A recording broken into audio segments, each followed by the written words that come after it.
It's personal between me and you, and I'm going to do you some serious harm, you big stiff idiot.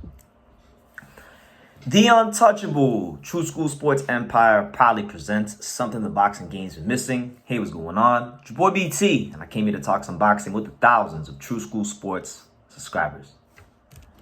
All right, so this is another video that's long overdue. I wanted to let this information kind of marinate and let some more details come out before I talked about it because I didn't want to be too high or too low when I talked about it. So now I feel like I'm just right, and now I'm ready to talk about, PBC, Al Haymon. They have went ahead and they did it. They've reached an agreement to join the streaming juggernaut of all streaming juggernauts, Amazon Prime Video. PBC announces that they have agreed to a new multi-year rights agreement beginning in 2024, starting in March, which will be part of PBC.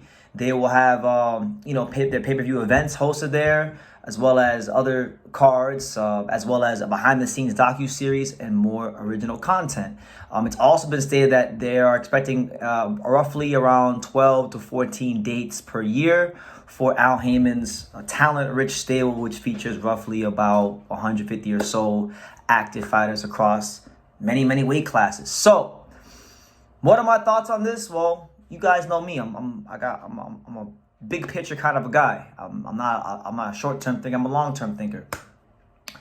Short-term, I know people are going crazy because, oh my God, it's Amazon Prime. But when I see that there's only 14 dates and Al Haymon has a big stable, is there going to be enough slots to consistently keep your stable of fighters busy? That's my question I want to know. Because if you just do the math, let's just say, 14? Let's do some basic mathematics. What did cannabis say? Basic mathematics, the verbal mechanics of rhyming. Behold, I'll crush a piece of coal and create a diamond on the microphone. Anyway, 14 times 8. So if there's a roughly if you get, I don't know, I'm giving you a rough estimate, but if there's 14 dates and you get, eight fighters? So that's 4 fights. Normally there's more cards than that. It's going to be hard. You can barely fill out the slots with all the fighters he has. So I would be led to believe there's going to need to be a second network. Another entity that's going to, be the home for maybe some of PBC's lower level fights. Maybe like back in the day when PBC first started, they had their Toe-to-Toe Tuesday series, which I was a big fan of. I used to love watching PBC Toe-to-Toe Tuesdays. One fight I really liked on that series was Lydell Rhodes versus Edna Cherry. It was they're gonna need something, I feel, a better system of how they do things, because they can't do things the exact way they did them 7-8 years ago when they first started PBC. They're gonna need to be more organized, and I think, okay, maybe Amazon Prime could serve as your premium home for boxing. Your best fighters, your best events, your biggest events could be Amazon Prime fights, and then more of the developmental stuff that could serve for, a second network, whatever second network that could be, because there's just the mathematics says you're not going to be able to keep your stable of fighters busy. So it's almost like, look, and I think Steve Kim said it best, and I know people don't like Steve Kim, especially people who like PBC, but Steve Kim is right. He tweeted on October 17th, he said, it doesn't matter where promoters end up in terms of networks or platforms if there's no quality control. And that's the bottom line. And I feel like, look, PBC did a great job this year giving people the premium events they wanted, the big fights they wanted. And I think this year should be their blueprint for every year that they do things. Not just when they're going out of business and they're trying to show executives at Paramount Global that they can make the big events and whatnot. No, that has to be the standard every year. So they did some things wrong with the Waddell & Reed money. That's okay. We can all make mistakes in life. We're all entitled to fail. But if there's no quality control, if there's no precedent set by the company to make the best fights off the bat, like set that new standard on Amazon Prime, then this is just it's the same shit in a different toilet, pretty much. It's like, I'm a big Charlotte Hornets fan. I was a fan when we were the Bobcats. Okay, in my mind, we're still the Bobcats. We're still the Bobcats. We just wear Hornets jerseys and we're still trash, right? So it doesn't matter how you rebrand something if there's no quality control in an effort to put a good product on the basketball court or in the boxing ring on a consistent basis with the best events. then it's just the same thing. So I really do hope that Al Haymon makes it very clear to his stable that, look, you're going to have to make these big fights happen right away. And look, we'll find out more as things go. There's also been rumors, you know, like even Rick Glazer said that supposedly in the Amazon deal, there's not going to be any guarantees, and it's only a strictly pay-per-view distribution and marketing deal, which I'm not sure what that means. So I'm gonna have to get Rick Glazer on the channel soon to come clear that up for me, because I'm not sure exactly what that means and what that all entails. But yeah, I don't think personally, like, Amazon Prime is a big corporate juggernaut, but I don't think that this is gonna be the same thing as when PBC first started and they got the Waddell and Reed hedge fund money and guys are getting paid $3-4 million to fight cans. That's not gonna happen. So fighters are gonna have to understand that.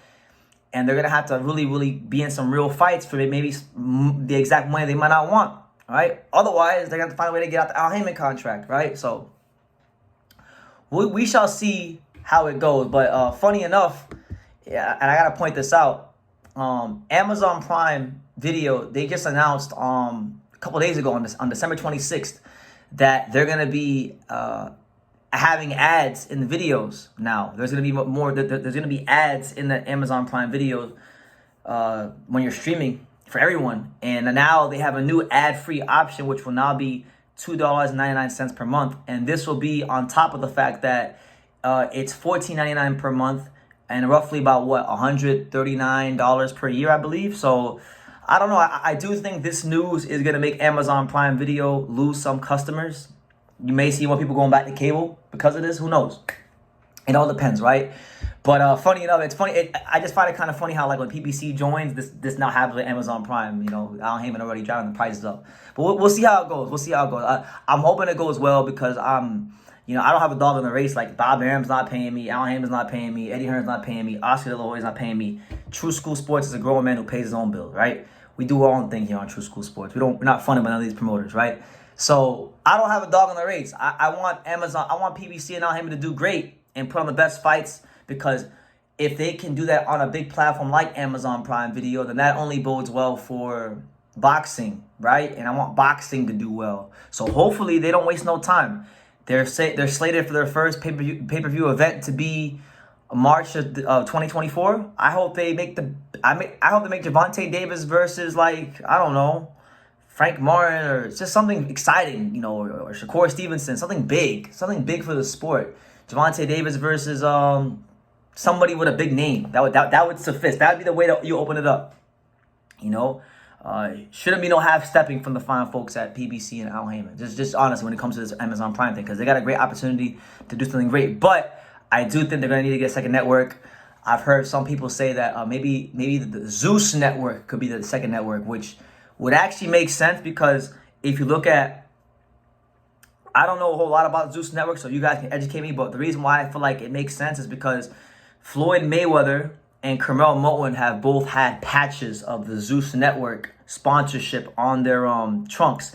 Floyd Mayweather, when he did his exhibition against John Gotti III, it was a pay-per-view event on Zeus Network. So we know Floyd supposedly owns part of PBC, supposedly. And we know he works closely with Al, so if that could be an indication. If patches are showing up for Zeus Network on Carmel Moten and Floyd Mayweather's trunks, don't be surprised if that is the second network for PBC and Al Haymon. But good news. We'll see how it goes. I mean, I don't really feel like too crazy about it. I'm kind of in the middle. I'm not too high. I'm not too low about it. I'm just gonna be wait and see. And as things progress and unfold, I will make my assessments. But what do you guys think about PBC going to Amazon Prime Video? How are you guys seeing this whole deal? Let me know in the comments down below. Make sure you guys take the time to subscribe. And like I say in every single one of these videos, you can love me or you can hate me, but I'm just a kid from Daniel. So until next time, take care, guys. Thank you for watching another video on the untouchable True School Sports Empire. We're here at the Hatanaka Boxing Gym in Nagoya, Japan. And for more great videos just like this one, make sure you guys click right here.